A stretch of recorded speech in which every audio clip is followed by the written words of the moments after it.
Hello everyone, welcome to my channel. I hope you are doing well. Today like and share this video. Watch this video till end for supporting me. So let's start today information. These are some updates on Iraq and Iraqi dinar. I saw that Iraq has holidays coming up. Would this slow them down releasing the rates? Mark Z. Every time we have looked in the past we saw Kuwait revalued during Ramadan. Iraq revalued in the early 70s during a holiday. I wouldn't be too worried about those things. Just look at all the progress made just since December 2022 when Iraq announced they were finally entirely out of Chapter 7. And now the spigot is wide open. The final issues preventing the reinstatement are being dealt with one by one. My contact in the CBI told me there is a very high probability that we would see the currency swap out in this month of June, and so we watch and wait. It certainly appears to be the perfect storm right now. I don't know that I would say the RV was last night, but it appears there was great progress on the bond side. A circular went out and a number of funds was supposedly released. I am waiting to verify that with two of my bond contacts, but the prevailing rumor is the 1% was released last night for the historic bonds. If true, this should kick off a cascade event. It is very exciting. There was big chatter overnight on the bond side about the releases. I am getting this from many sources from Reno. Nothing published in the Iraqi Gazette yet. I reached out to a contact in Iraq to find out if the budget was published in Iraq, and did not get a response. This surprises me as I was expecting some kind of serious movement. I am hearing they are adjusting their budget for the price of oil in it. And there was an expectation of a rate change in there as well. If I get confirmations, I will do a post on all of the social medias. One of our sources is saying, come hell or high water, the budget, which contains the rate of the dinar, will be in the Gazette on Saturday. We're in good shape. We're ready to go.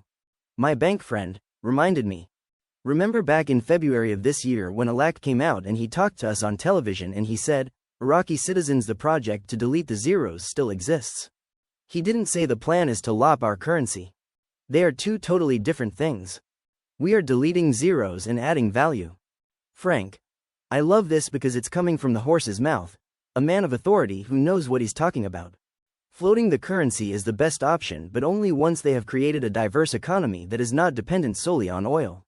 I've been told by some very high sources to be patient, that this is happening. We just have to wait our turn. It will happen in a matter of days. They went on televisions and they're showing us. Rafadan Bank brought in all of this equipment. It's in these crates. They're telling us they're deploying the latest ATM machines in all banks today. They said the next step they would follow up with are the commercial areas. They also said they're going to release all of these ATM machines in malls and many other locations. They're saying these ATM machines have the latest technology and are state of the art. Frank. These ATM machines have the new software. For the lower notes, and that's why the CBI is positioning them for you right now. A member of the Al-Fatah Alliance, Eid al-Hilali, stressed today, Saturday, the necessity of the Iraqi Foreign Ministry's response to the statements of the new American ambassador regarding Iraqi internal affairs, stressing that the Iraqi government should limit the role of the ambassador and not interfere in the country's internal issues.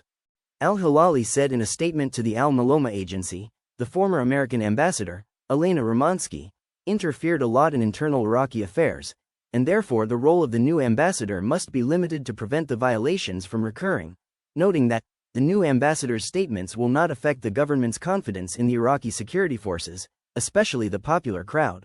He continued, the celebrations that the Iraqi street is witnessing on the occasion of the anniversary of the fatwa of competent jihad and the founding of the Popular Mobilization Forces, in the presence of the Sudanese Prime Minister, is conclusive evidence of the government's rejection of the statements of the new ambassador, calling on the Iraqi Foreign Ministry to address the American authorities and refuse interference in internal affairs.